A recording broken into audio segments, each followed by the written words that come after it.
Welcome back to the show. We got a great one lined up. Somebody roll that beautiful intro.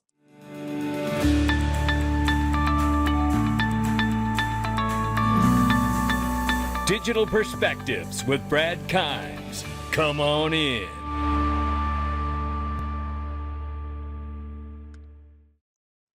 Welcome back, and look who's with me. It's Keith Grossman, the president of Moonpay. Keith, how are you?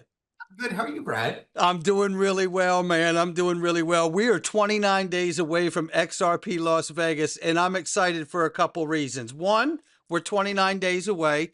Two, my wife and I are the only two people who bootstrap and plan every bit of this event, and it takes 11 months. So I am 29 days away from heaven. So We're 30 days away from heaven. yeah, 30 days.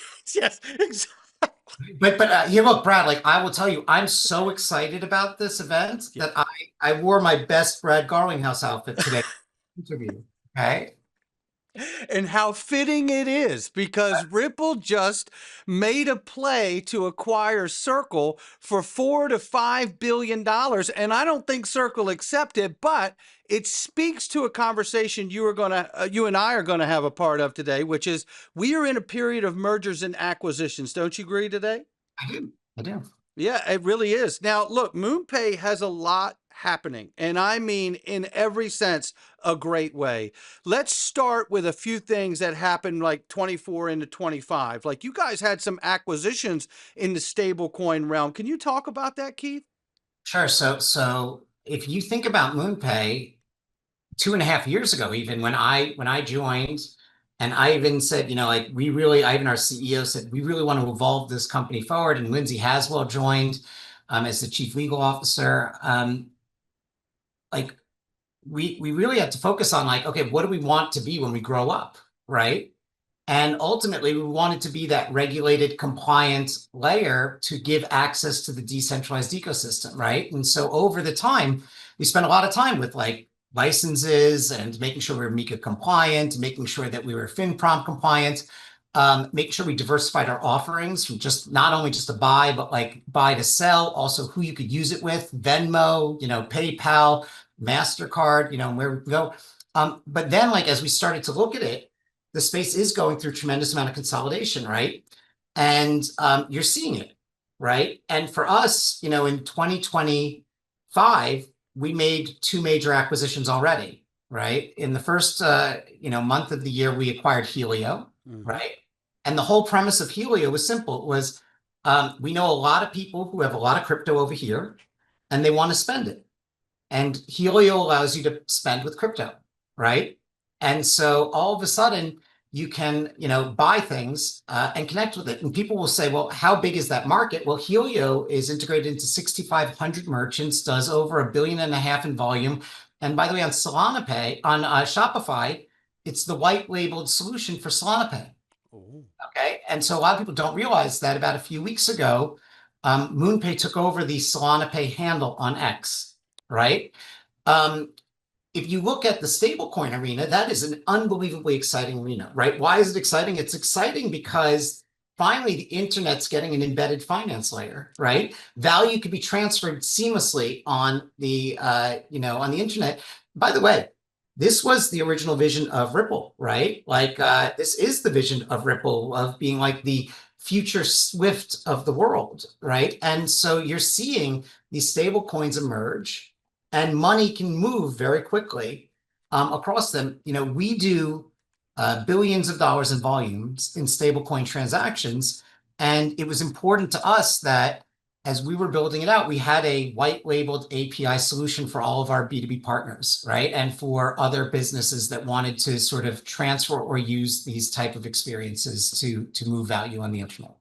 It's absolutely mind-blowing. I had no idea about the Solana angle there. That is quite a piece of information to know and understand. Well, it's not that tough to think how many XRP holders have XRP and are like, boy, I would want to buy using my XRP something, right? And, in speaking to the Helio team, it's not that challenging for us to implement that. And so, like I am 100% going to stoke this one when I'm at your event to see how many people. I'm going to ask a lot of people this question, like, would you buy with XRP, right? Because if you would, maybe that's a solution that we roll out with Helio.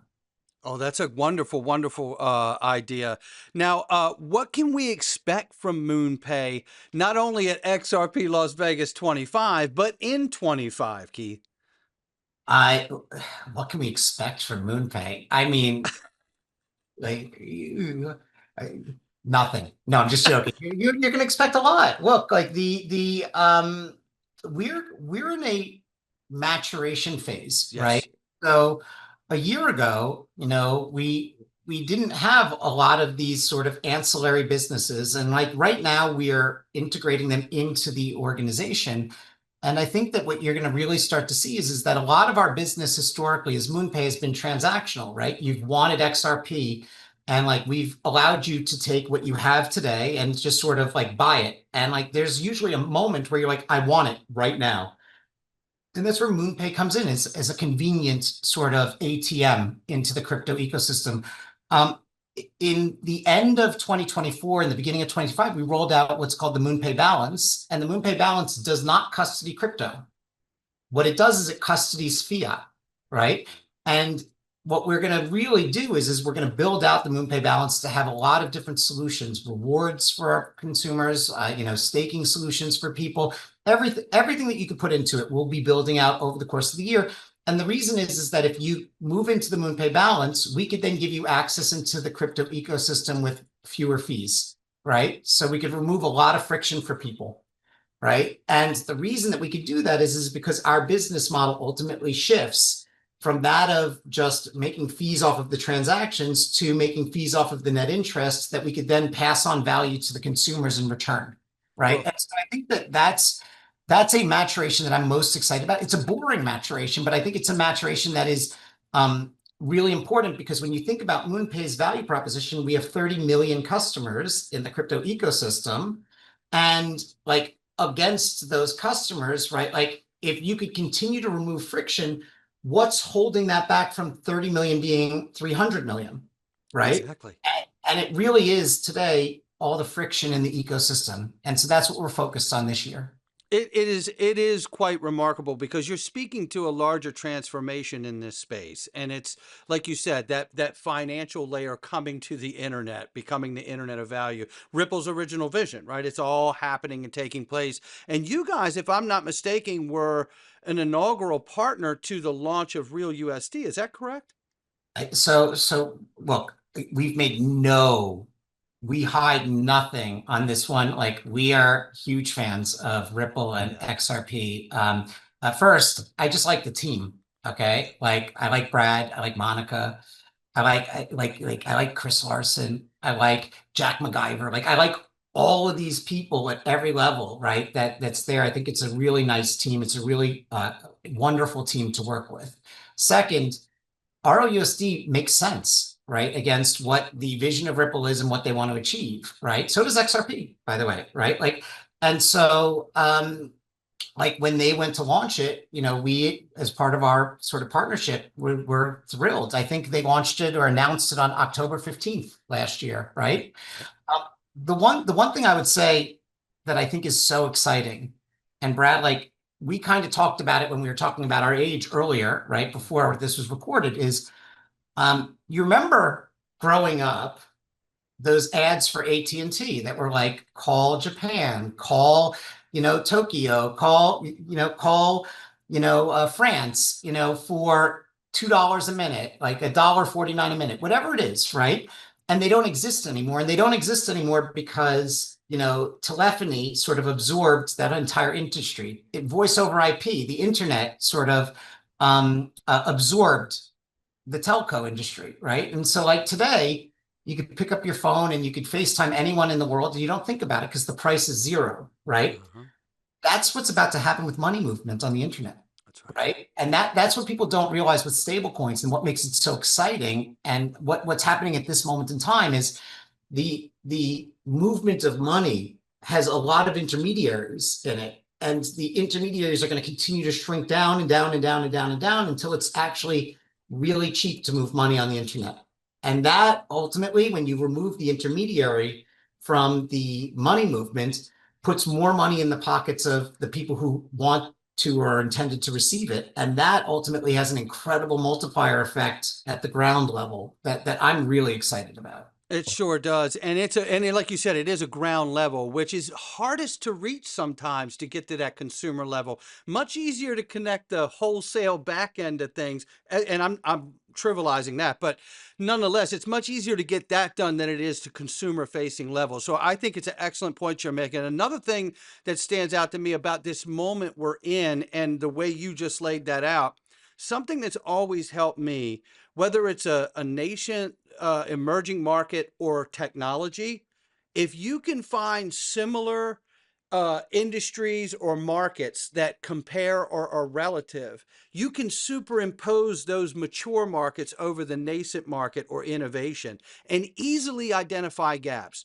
And stablecoins is one of those gaps, and it is going to exponentially set this market into motion.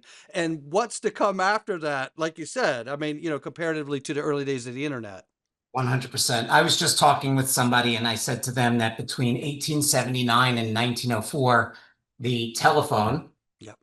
the airplane, the automobile, and the light bulb were all invented. Yeah. Like, think about that. In a 25-year period, the telephone, the automobile, the light bulb, and the airplane were invented, right? And like where we are today is like 1910, right?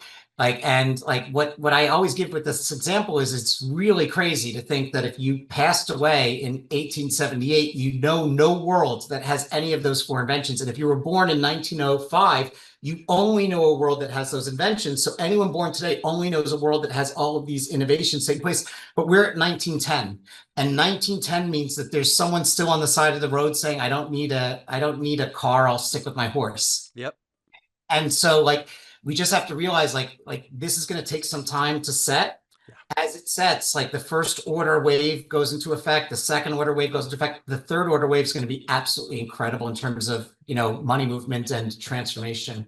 I agree. And I think it's the practicality of this technology and innovation, right? It's just as it was with the pager and then the cell phone, right? It was costly at first to have these things, but then over time, the practical, fact that someone could grab you and tell you, oh, do this before you meet me here. That happens once or twice in your life. And you're like, okay, now I need a phone forever, right? So like this is sort of like I would say high definition television, right? Yeah. It's like nobody's going to ultimately care how the technology works. Like I wrote an article that like if you Google, nobody cares how your toilet works, it comes up and it's on NASDAQ and Benzinga, right? Like, but I wrote this op-ed and like my whole premise was nobody cares how the toilet works. Like Brad, you don't care how your toilet works. No. Nobody cares. However, if you go to Wikipedia, right, and you search, how does my toilet work? You get a 10,000 word article with 82 reference points, right? Like from articles. And it's like, nobody cares, right? And fantastic. And you know what? When high definition television came out, nobody cared how high definition television worked. It just was a better experience, right? And I think that that's what people are going to find is that all of a sudden their experience and relationship with the internet is going to be completely different, right? Their experience and relationship with ownership will be transformed slightly better to the positive. Nobody's going to care what the underlying technology is. Like we're moving out of the Intel Inside era, right? Where we're talking about the chips, right? Yeah. Which is where we always are. But like the experience of enhancing that experience and getting better is going to be enabled by the chips. And so what I think a lot of people miss with this crypto evolution is a lot of it is invisible. Yeah. Right. And so like you have to theoretically understand this is what's happening. These are the technologies behind the scenes. By the way, the outcome is going to be that instead of, it costing between 7 and 13% to send money cross borders to another country, you're going to be able to do it for a penny. Yeah. For free. Right.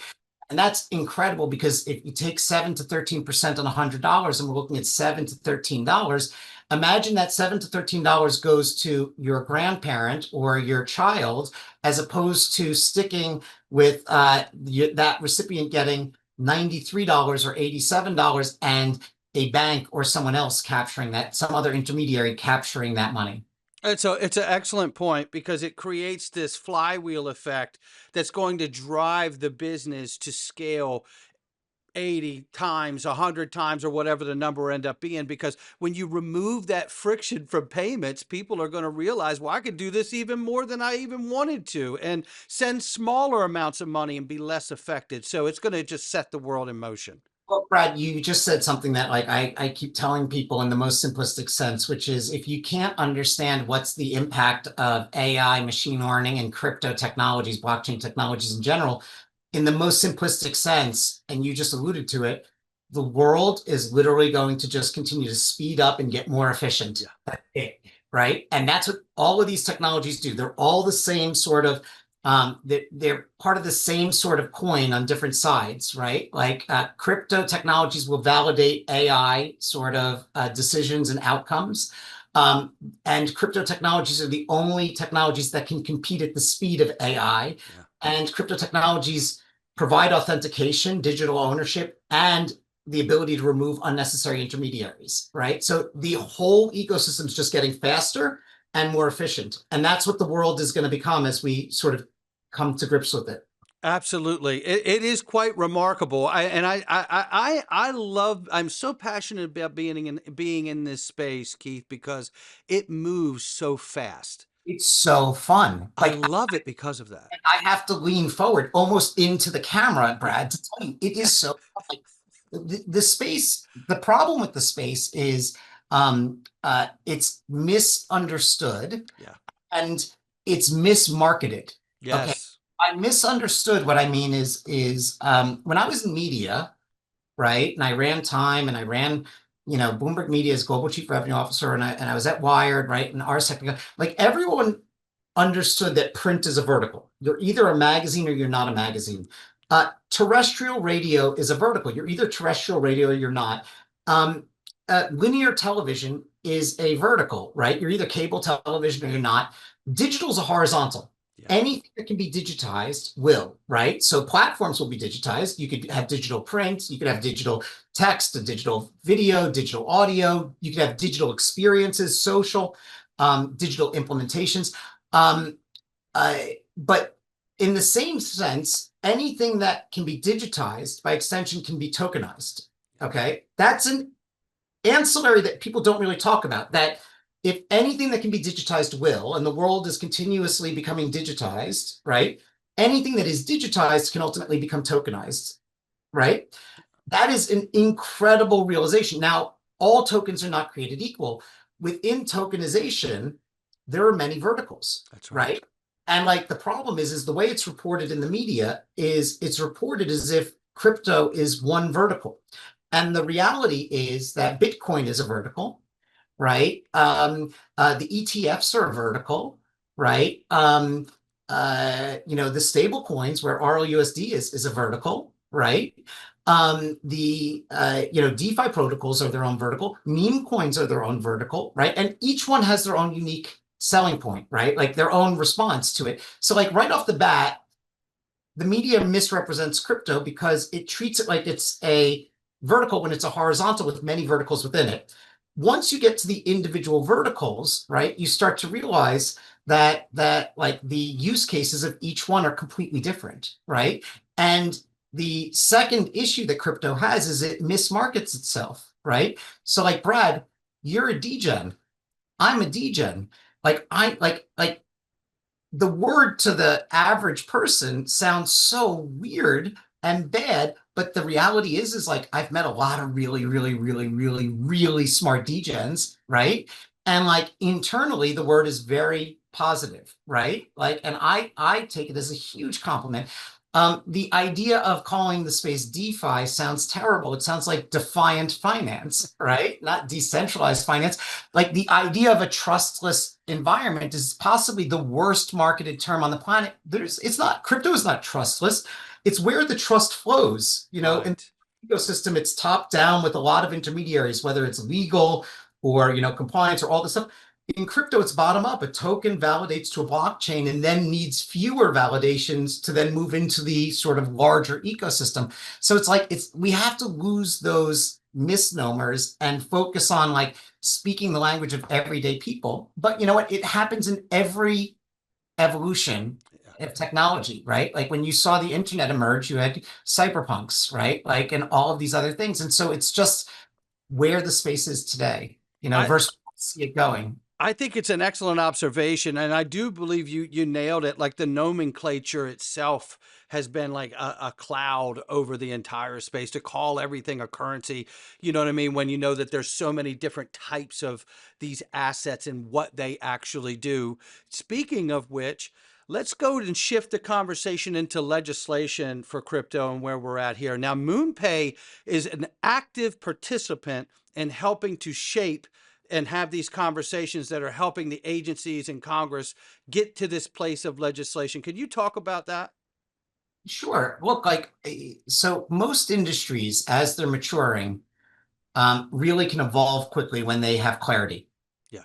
right? Because when you have clarity, what it allows for is it allows a stability, right? And then you have foundational moments from which you could build. And most industries, if they could get even like a little bit of legislative clarity, can really exponentially grow. If they could get a little bit of regulatory clarity, can really exponentially grow. Um, you have to understand that like the past 15 years of crypto, it's existed in this gray area, Mhm. right? And it's a technology that's all of a sudden become extraordinarily politicized, right? And at times has been very attacked and has had no clarity in its area. For the first time ever, crypto has 4 areas of clarity. That is unbelievable when you think about that. 4 areas of clarity. For the first time ever, you're seeing regulatory clarity, right? You're seeing it in the United States with the SEC. You're seeing it in the United States with the CFTC. You're seeing it with a lot of departments where like you're getting real regulatory clarity. Outside the United States, you're seeing it with MiCA, right? You're seeing it in the UK with FinProm, right? Like these are really important things because what it tells everyone is these are the rules, right? This is what you're going to be held accountable to. And like that's what the space really needs is like real, fair, clear, transparent, non-biased clarity. We're seeing legislative clarity, right? For the first time ever, the US passed crypto regulation or legislation, sorry, with the DeFi broker rule being repealed, right? Like that's an incredible moment. And now all of a sudden we're seeing, Congress look at, stablecoin legislation, market structure legislation. Like this is amazing. But then all of a sudden you look at it and you have banking clarity, right? Like the OCC has come out and said, hey, like we don't like what happened under, Operation Choke Point 2.0. We're going to give you more clarity on how you can interact with this space responsibly. And then you're seeing accounting clarity, the FASB rules, like how businesses can hold a crypto like XRP or Bitcoin on its ledger and account for it properly, right? Without being penalized. So imagine that, like if you got half of one of those at any given moment, like that is amazing for the industry. We're getting 4 of them all at the same time, right? Regulatory clarity, legislative clarity, banking clarity, accounting clarity. That is amazing. Amazing. Like I can't begin to tell you like how exciting that is. What we want at Moonpay is like you have to think about who we are at our core, right? Like we believe in this decentralized ecosystem, right? So ultimately, at its core, we want to be that centralized layer that holds like KYC and is compliant for you to be able to access the decentralized ecosystem, right? So everything that we want and sort of advocate for is in the sort of vein of pro-competition, right? What we are trying to avoid is creating legislative moats that unfairly say, this company is good, this company is bad, this company is good just because it exists in these borders, and this company's bad, even though it might adhere to the same rules as this company over here. Like, I'd rather allow sort of like the open market to dictate success in the competition. And that's what we've been advocating for. And that's what Ivan's been advocating for. And Lindsay's been advocating for at the highest levels of our organization. And it's really great to know that you guys are playing a role in that conversation. So we don't have happen what happened to the DeFi broker rule originally, where the verbiage got put in wrong and then hindered the actual progress of the industry going forward. So that was nice to see that rescinded. I look at this moment and I say to myself, it's funny because, comparatively, everybody likes to compare the internet to where this movement is and the introduction of the internet of value from the internet of information. But when when I look at the macro of that, what I see is something very different, because in the internet, it was adopted by governments and military first, and then it disseminated down to the consumer. And in this regard, this industry has come from the grassroots movement first. And now we're at that precipice where the Moonpays of the world are talking with regulators in Congress and helping to shape policy in these things. And we're about to see the governments and militaries of the world adopt this technology. And that, to me, is that final piece that helps really usher in the confidence that this is the innovation that will be used as the foundational bed for the Internet of Value. Can you speak to that? I don't know how I speak to that. I think you actually just said it perfectly. So like I'm Oh, gonna no, but Brad, like look, you're right. You have to remember, right, the history of technological evolution always comes from ideological purists, right? And like in every instance, those tend to be libertarians, like at the root, right? yeah. What lends itself to mass adoption is convenience, right? And like what we're seeing for the first time ever is like that convenience is becoming easier and easier and easier to translate to allow people to onboard into this ecosystem.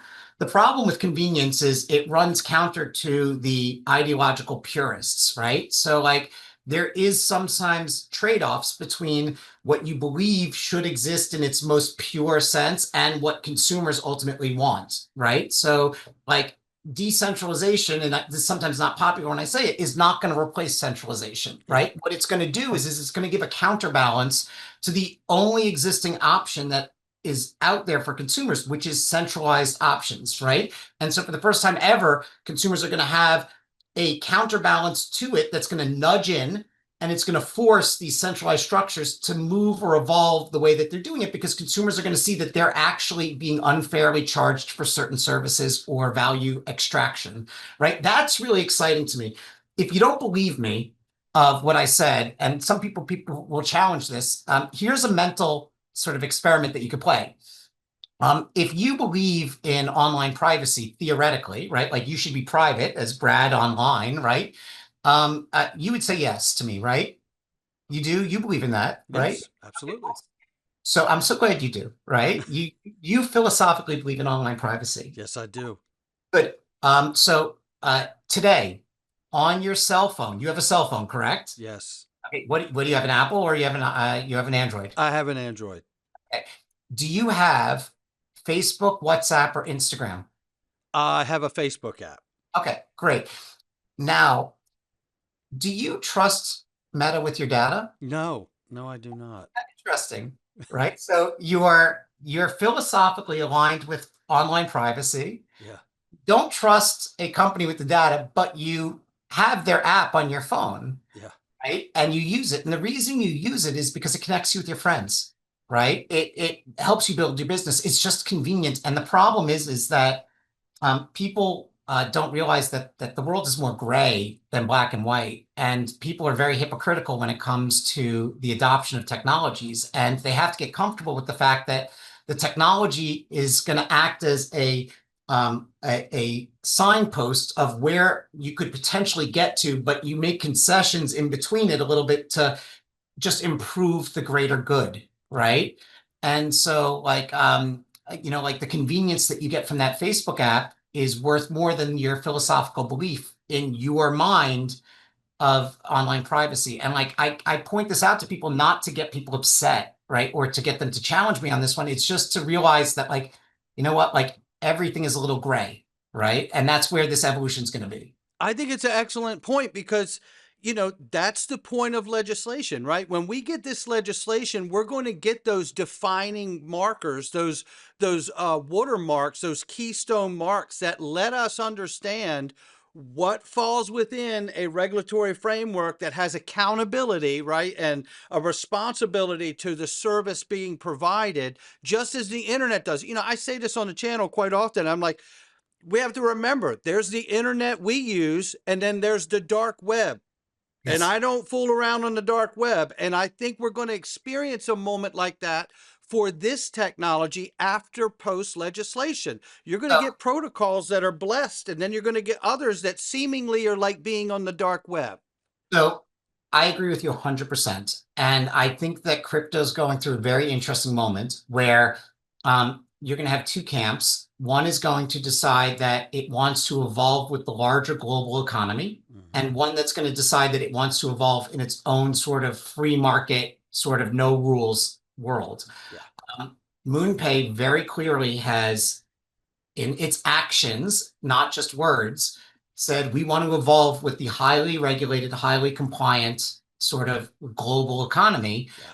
It's akin to Apple having more of a curated experience than it is to Android, right? Yeah. In that regard. It's not that we don't respect that larger sort of area, but like for you to enter into this area here, we need to know that you're a good actor. We need to know that you're compliant. We need to know that you're not money laundering, right? And so like we act as that bridge to enter into it in a way that is trusted by the larger global economy. Speaking of which, because you guys are building a business that is trusted, respected, and 30 million customers, I think speaks to it. Let's talk about this. As you brought this up, so I'm going to ask it. I don't know what I brought up. We've talked about a lot of stuff. Like, you brought up mergers and acquisitions, and we're in a very special time, Keith. So what about Moonpay? This is a private company, Moonpay. Do you have intentions to go public? Are you guys looking for a merger acquisition deal? Tell me a little whatever you can. so there's nothing to talk about. I mean, like I don't want to like be like a Debbie Downer and like any my face. I'm laughing at this because I told you if you ask me this question, there's nothing to talk about. Yeah. 2.5 years ago, when Ivan asked us to join, and I say us meaning like Lindsay, myself, and a few others, right? I asked him like why. Like I was done working for big companies. Like I wanted to start my own business, and I even to his credit just said like he wanted to really mature the company and evolve the company, and he had the vision that we've really put into place. This is a testament to Ivan. Okay. And it's been a lot of work, a lot of hard work. And 2.5 years ago, we were, burning money. And here we are today, and we're profitable. And some people could say, well, you're profitable because there was an administration change and there was a shift and everything. And I could argue, actually, we would have been profitable had the election gone the other way too, right? So I say this because we've been heads down. Like it's not me, it's the team, everyone. And we're very fortunate. We have a really incredible group of about 300 people who have been heads down for a serious amount of time, building, evolving. And all of the hard work has led to where we are today and also where we can go, right? With all the infrastructure that we've been building and acquiring. My only focus, and I know this is such a crap ass answer, and I apologize, is build a great company, right? Like, I had I came up through sales, and I had a colleague one day that said to me, there's no problem that can't be solved with securing revenue, right? And it was like a very simple statement, but like the reality is like in our business, like if we can continue to be a great company, That's right. like let everything else play itself out, right? But here we are, because of Ivan's fundraising efforts in 2021, we're sitting on, a lot of capital in the bank, and we're profitable. So we have essentially infinite runway. It's a great focus on your part, right? It's not to get tunnel vision on a certain destination of a merger or acquisition or an IPO, but to just build a great company, and then what is in front of you when you get to that place will be revealed, right? I mean, here's the thing, right? Like we have more options today than we had 2.5 years ago when I joined, right? And those options are only available because we focused on building the company to where it is, not because we were focused on what our exit was or something else, right? It was focused on today. Keith Grossman, president of Moonpay. Keith, final thought this thing before we get the countdown to XRP Las Vegas. What can we expect? What do you want to leave everybody with before we close out the show today? I look, if I could ask you to cut something, right, including this part right here, it would be that like we're really excited to be at your event. Like hopefully we make you laugh every day as part of the XRP army with how we run the Moonpay X handle and like our socials. And hopefully we make you all really proud that like we're a good partner to the sort of Ripple ecosystem holistically. Like I will say this. I think that the company has some really nice people in it. When we had a moment of need, Brad Garlinghouse came through like no other with his team to help us through the inaugural weekend with a loan that because we couldn't access our own capital. Like these are things that are intangibles that I can't sort of express how much we appreciate sort of your community and the Ripple organization at Moonpay. And so like my hope when I get to your event is one, that I'm entertaining on stage. Am I with you, Brad? Is it you Uh, and I? no, it's not me and you. You'll have a different moderator. You don't You want to know the talk. you know You the don't, internet will tear me up, Keith. you don't want to talk to me? I do want to talk to you, but you know what would happen if I was on every panel? They would tear me up on the internet. So you choose not to be on my panel? No, Okay. I didn't choose. This is now you like how this is spun into a really messed up manner. This And I is want great. to say, I'm gonna cut this you should like a. cut this. Like, I want you to know something. I'm not coming unless you are interviewing me. And that is what I want everyone to know. Okay. I love this, Keith. Your energy is incredible, and Moonpay's social account is absolutely remarkable. The positive energy, the fun that comes out of that account. You guys are incredible Ripple partners, and you're doing incredible things at Moonpay. It's a great synergy. We can't wait to have you. We're honored to have you. It's going to be a wonderful time on stage. Don't go anywhere. It's Keith Grossman, the president of Moonpay. I'll catch all of you guys on the next one.